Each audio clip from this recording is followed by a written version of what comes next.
Olha, eu sempre costumo dizer que a escrita mudou a minha vida e que ela pode mudar a sua também, se você permitir, né? Então, quando a gente consegue desenvolver essa habilidade, a gente consegue tanto se destacar profissionalmente no meio corporativo, porque tem um monte de gente, a grande maioria das pessoas não sabe escrever direito, se comunicar de forma escrita de forma mais eficiente, de uma maneira que chame a atenção das pessoas, né? Ou como empreendedor, né? Que é o meu caso aqui, sendo copywriter ou redator. Tem várias frentes aqui que você pode entrar para ganhar dinheiro e escrevendo e transformar a tua escrita numa fonte de renda, tá? Mas para que isso aconteça, a gente tem que estar sempre desenvolvendo essa habilidade.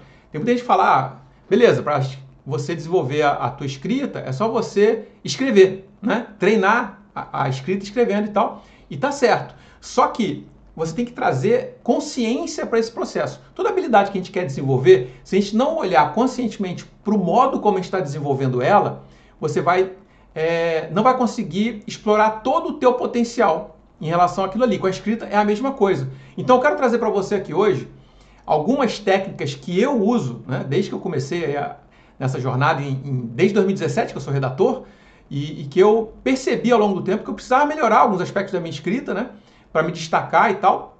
E eu fui desenvolvendo algumas técnicas, algumas estratégias, e eu quero compartilhar isso aqui com você hoje. E são coisas assim, extremamente práticas, algumas não são tão intuitivas assim, e eu tenho certeza que elas vão te ajudar, tá? Só antes da gente entrar na parte mais técnica, eu queria ressaltar a importância disso.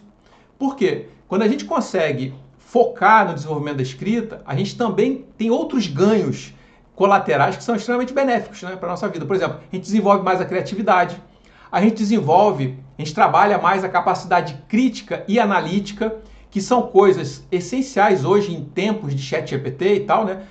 Em vez de você ser escravo do ChatGPT, se você tiver a capacidade analítica, aquela visão crítica, você nunca vai ser escravo da ferramenta. Porque se a ferramenta parar de existir, como outro dia, por exemplo, aconteceu, o ChatGPT parou de funcionar durante algumas horas e teve um monte de gente que ficou perdido, porque as pessoas não sabem escrever direito, né? Estão usando ele como muleta. Mas se você souber os fundamentos, a base, você já tem ali a tua escrita desenvolvida, não importa a ferramenta, você vai conseguir escrever de qualquer maneira, tá? Também traz mais foco e atenção às tuas atividades, é até terapêutico, porque tem uma linha da escrita chamada escrita terapêutica, onde a gente consegue trabalhar problemas emocionais e até traumas escrevendo. Tem muito psicólogo que usa isso como ferramenta terapêutica, né? E além disso, quando você resolve trabalhar como redator principalmente, você tem a realização de saber que os teus textos ajudam as pessoas, ajudam as empresas, tá? Então tem um monte de ganho aí, né? Muito bacana. Então vamos lá. Eu separei aqui umas 3 ou 4 estratégias, tá? A última é a mais importante de todas, pode ter certeza, você vai ver. Vamos começar então primeiro. A primeira é a seguinte, é você aplicar o autoconhecimento ao teu processo de escrita. Vou te perguntar uma coisa, hoje, se eu pedir para você desenhar o teu processo de escrita, o teu processo de criação de textos, você consegue delimitar ele assim, falar qual é o passo a passo que você usa? Porque isso é extremamente importante e é o primeiro passo para a gente melhorar cada parte desse processo. E é interessante que cada pessoa tem o seu processo, tá? Eu vou colocar aqui como é que funciona em relação ao meu dia a dia de trabalho, e você vai ver que tem alguma coisa relacionada talvez com o seu, mas dentro de cada etapa que eu vou falar aqui, cada pessoa atua de uma forma diferente, tá? Então assim, basicamente, todo texto vai ter pesquisa, escrita e revisão, né? Independente se você está escrevendo um e-mail para o teu chefe ou um artigo de blog, que é um texto mais extenso, você vai passar por essas fases, né? Ainda que o ChatGPT hoje consiga trazer isso para a gente de uma forma muito mais rápido, mas você ainda assim tem que entender o processo até para saber se ele não está cuspindo besteira, não é verdade? Então vamos lá, cada um deles, ó. Primeiro, a pesquisa. Quais são as melhores formas para você pesquisar para o teu texto? Então, quando eu comecei, eu pesquisava de determinada maneira. E eu comecei a perceber como é que eu pesquisava para criar os textos, né? E naquela época era tudo na munheca, né? Não tinha ChatGPT.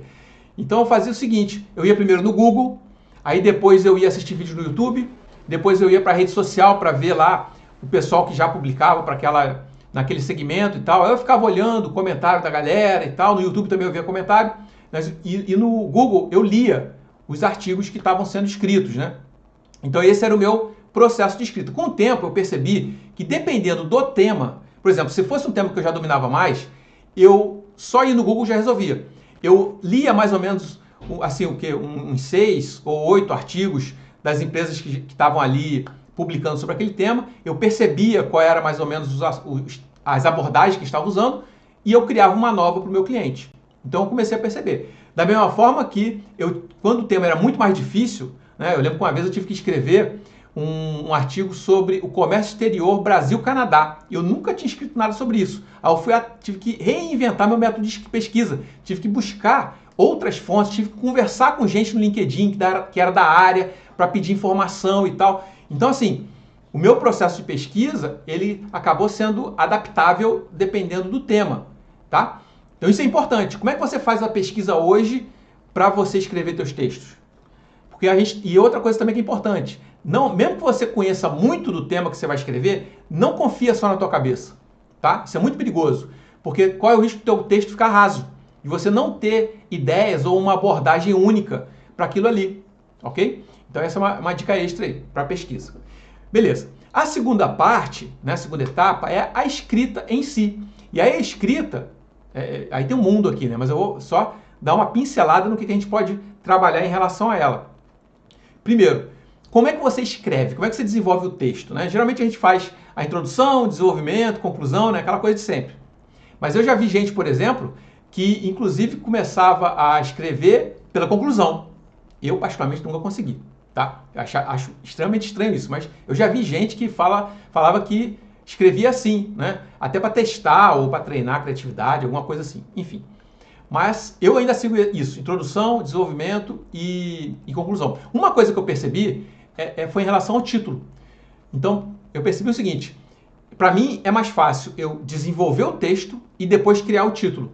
E tem gente que é o contrário, cria o título e depois desenvolve em cima do título, tá?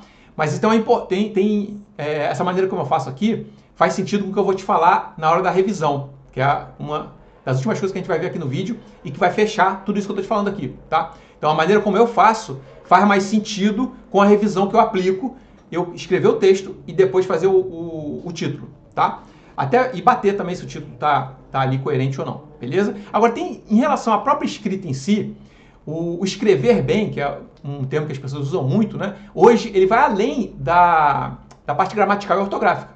O escrever bem hoje, ele tem a ver com você fazer um texto que seja coeso. O que é um texto coeso? É um texto que tem encadeamento de ideias, né? Que é um texto que você lê e tem fluidez na leitura, é uma experiência bacana de leitura, é gostoso de ler. E aí, geralmente a gente faz isso usando conectivos para linkar as ideias de um parágrafo para outro e tal, tipo portanto, pois por causa disso, essas coisas assim, né? A gente usa e isso deixa o texto mais fluido. Agora, tem outras coisas também que a gente pode usar que enriquece o nosso texto. Por exemplo, alguns elementos, né? Que até pode ser elementos literários, que a gente não está muito acostumado até a usar. Por exemplo, metáfora. Né? O que é a metáfora? É uma comparação entre duas coisas diferentes. Por exemplo, ela tem um coração de pedra. Né? Ou então, ele é um poço de sabedoria. Então, são metáforas. Logo, você pode trabalhar melhor isso dentro do teu texto e usar isso de forma pontual. Uma outra coisa que você pode usar também é o humor. Não necessariamente contar piada no teu texto, mas dar um toque bem-humorado no texto. Por exemplo, eu gosto de colocar algumas tiradinhas bem-humoradas nos meus posts, principalmente, porque ameniza aquele texto, né? Mesmo que o assunto seja sério, não tira a seriedade do assunto e dá uma quebrada. E deixa mais leve para você ler, tá? Agora, quando você está escrevendo para outra pessoa, você tem que tomar um cuidado extra. Por exemplo, o teu cliente, ele aceita isso? Por exemplo, se é um advogado sisudo, formal, que não gosta mais tradicional e tal, pode ser que ele não goste, né? E por outro lado, se é uma empresa que vende artigo de surf, por exemplo, aí é tranquilo, tá liberado, não é não? E às vezes tem os clientes assim fora da caixa. Eu já tive, por exemplo, um contador que eu escrevia para ele, que era uma startup formada por contadores jovens que queria atender também empreendedores jovens. E ali ele fala para mim, Eduardo, pode usar à vontade, piada, humor, quanto mais informal o texto, melhor. Gíria. Então, assim, era totalmente fora da caixa. Então é importante você, quando for escrever, perceber se você está usando, se o teu texto vai estar realmente de acordo com o que o teu cliente quer. Uma outra coisa que você pode usar também, mas de forma assim, não muito exagerada, né? É a hipérbole. Para quem não sabe, a hipérbole é justamente o exagero intencional para enfatizar algo. Sabe quando você fala assim, nossa, hoje eu estou morrendo de cansaço? Isso é hipérbole, né? Então, você pode usar isso no teu texto, junto até com humor. Dá para usar isso como uma tirada humorística e tal, para quebrar um pouco, dar mais leveza para o texto. E uma outra parte também importante, que hoje tão importante que já se tornou até essencial, eu acho, é histórias. Contar história, mini histórias dentro do teu texto, né? Eu, por exemplo, eu gosto de começar os meus textos, principalmente lá no LinkedIn, né? Meu post no LinkedIn, às vezes eu começo contando uma história. Olha, teve uma época que eu trabalhava como meteorologista e que aconteceu isso e tal, e aí isso me ensinou tal coisa, e aí eu começo a fazer uma transição para o assunto realmente que eu quero tratar. Então esse tipo de modelo, de estrutura de texto, prende mais a pessoa, porque todos nós gostamos de uma boa história, tá? Então você pode ser tanto uma história mais longa e ela própria ser o texto, né? Ou pode ser uma história curtinha para ser introdução de alguma coisa, para passar um ensinamento, para passar ali a moral do texto, alguma coisa assim, tá bom? Então essa parte também é bem legal. Então com isso a gente fecha essa parte aí da escrita e vamos para a segunda estratégia, que essa é uma coisa que é óbvia, mas pouco intuitiva. Por quê? É a leitura. Só que não é a leitura, é óbvio que todo mundo fala, para você escrever melhor, você tem que ler. Lógico, óbvio. Mas não desse jeito que eu vou te falar aqui. Por quê? Eu separo a leitura em dois modos, tá? Tem o modo diversão, que é exatamente a leitura que todo mundo faz. Eu vou pegar e vou ler porque eu gosto. Ou eu vou ler por diversão, que vou ler um livro de ficção, de história, literatura e tal, ou vou ler para aumentar o meu aprendizado técnico, né? Então eu vou pegar livros mais técnicos e tal, e beleza. E a leitura técnica, para mim, está incluída na diversão também, tá bom? Agora tem um segundo modelo em que quase ninguém faz e que melhorou muito a minha escrita quando eu comecei a aplicar, que eu chamo de leitura consciente. Que o que é isso? Você pode ler enquanto está se divertindo ali na leitura, tranquilo, mas você vai ao mesmo tempo prestando atenção, por exemplo, na maneira como o autor montou a estrutura do texto, como a história está sendo contada, como as falas são inseridas ali, que elementos que o autor está usando. Por exemplo, você está lendo um livro, né? Ali, de repente, você se pega com raiva do vilão da história, né? Ou então você se pega emocionado com um trecho. Nesse momento, para e se pergunta, o que ele usou aqui que despertou essa emoção em mim? Porque você pode usar isso no teu texto, tá? Por que eu me emocionei com esse trecho? E você identificar isso, e aí você vai identificar também porque isso startou em você essa emoção. Você é um perfil de um público, isso é importante. Você vê o perfil do teu público e entender o que vai emocionar o teu público também, tá? Percebe que é uma reflexão que a gente tem que... É uma habilidade que a gente vai desenvolvendo, tá? Então, identificar isso, por exemplo, como é que o autor constrói um cenário. Então, quando a gente vai contar uma história, por exemplo, a gente descreve o cenário em que essa história está passando. E aí, quando a gente descreve bem, a gente vê na nossa mente, não é verdade? Quando no livro ali está bem escrito, bem descrito o cenário, a gente visualiza. Não sei você, mas eu visualizo. O cara está falando, ele foi dar uma caminhada na praia, o sol estava começando a nascer, aqueles tons amarelo rosados ou amarelo azulados pelo céu, poucas pessoas ainda ali transitando, e ele olhando a brisa, varrendo a areia em direção à calçada. Percebe? Você vai descrevendo, na tua mente vão criando imagens. Então, quando a gente lê um texto assim, isso é bacana, isso é gostoso, né? Dá mais prazer essa leitura. Então, você identificar como é que ele fez isso, como é que ele fez essa descrição de cenário, que termos que ele usou e o que você pode usar nos seus textos. Uma outra coisa que você pode fazer também é a descrição dos personagens. Quando a gente está lendo um livro, geralmente no início e tal, né? O autor ele leva um tempo ali descrevendo o personagem, o físico, o emocional, os comportamentos. Então, prestar atenção nisso, porque faz com que a gente se identifique com os personagens de um livro, né? Um bom livro faz com que a gente se identifique com aqueles personagens. E você pode usar isso nos teus textos também. Isso serve para qualquer tipo de leitura. Pode ser romance, ficção, aventura, fantasia, biografia, tá? Então dá para usar isso e se você anotar fica melhor ainda, né? Anotar o que você está ali pescando do texto. Então essa é a segunda técnica para a gente melhorar a nossa escrita. E vamos para a terceira, que eu falei que é a mais importante. Pois é, a terceira é o amadurecimento do teu texto. Então o que é isso? Agora, em tempos de ChatGPT, tem muita gente que não está fazendo isso e está perdendo. Por isso que tem muito texto por aí meio robótico, meio raso, porque a pessoa não faz isso. Ela faz o quê? Ela manda o ChatGPT escrever, dá Ctrl+C, Ctrl+V no texto do ChatGPT e manda, tá? O que é que eu estou falando aqui? Ao contrário. É você deixar o teu texto descansar, tá? Eu costumo deixar o texto 2, 3 dias ali descansando, amadurecendo. Eu costumo dizer amadurecimento, né? Mas ele descansa 2, 3 dias e depois eu volto e faço uma revisão estruturada nesse texto. Como é que é essa revisão?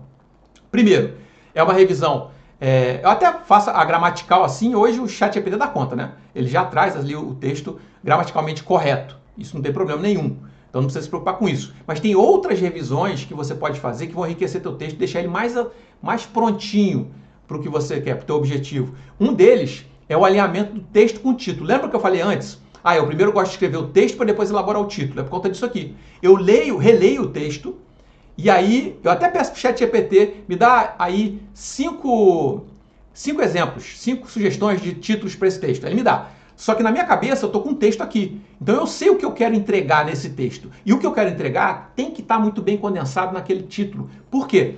Porque é o título que faz o leitor parar para clicar. É ou não é? Esse título ele pode ser um artigo de blog, quando você pesquisa no Google, pode ser uma headline num post no Instagram, um título no canal do YouTube. É ou não é? Talvez você esteja assistindo esse vídeo aqui porque você olhou o título e se interessou pelo conteúdo. Ou você olhou a thumbnail, né, que tem ali palavras mais objetivas e você se interessou. Então, o título ele é tão importante quanto o texto hoje na guerra pela atenção que a gente vive na internet. E aí eu gosto de alinhar. Qual é o melhor título para esse texto?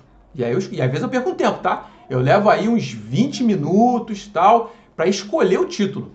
Porque um título faz toda a diferença por conta disso que eu já te falei. Então essa é a primeira coisa que eu faço. Segunda revisão que eu faço é o alinhamento com o público. Então eu olho lá, será que esse meu texto, né? Ele realmente está ajudando o meu público?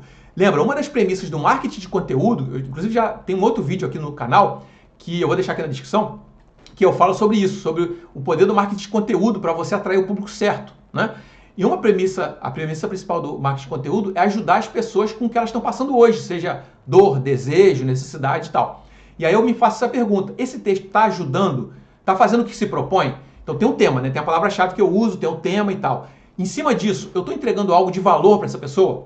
Ou estou falando mais do mesmo, estou chovendo no molhado e tal? Porque se eu não estiver entregando algo de valor, eu vou revisar esse texto. E aí tem que tomar muito cuidado, porque o ChatGPT, às vezes, ele entrega texto raso. Dependendo de como você treinou ele ou do prompt que você pediu, o teu texto vai sair raso. Então esse alinhamento é importante. Tá? Eu estou realmente ajudando meu público? Então faz essa pergunta aí que vai te ajudar. Depois eu faço o meu último alinhamento, que é o seguinte, alinhamento com o cliente. O que é isso? O meu cliente, ele tem um tom de voz que ele quer que eu faça, que eu imprima no texto.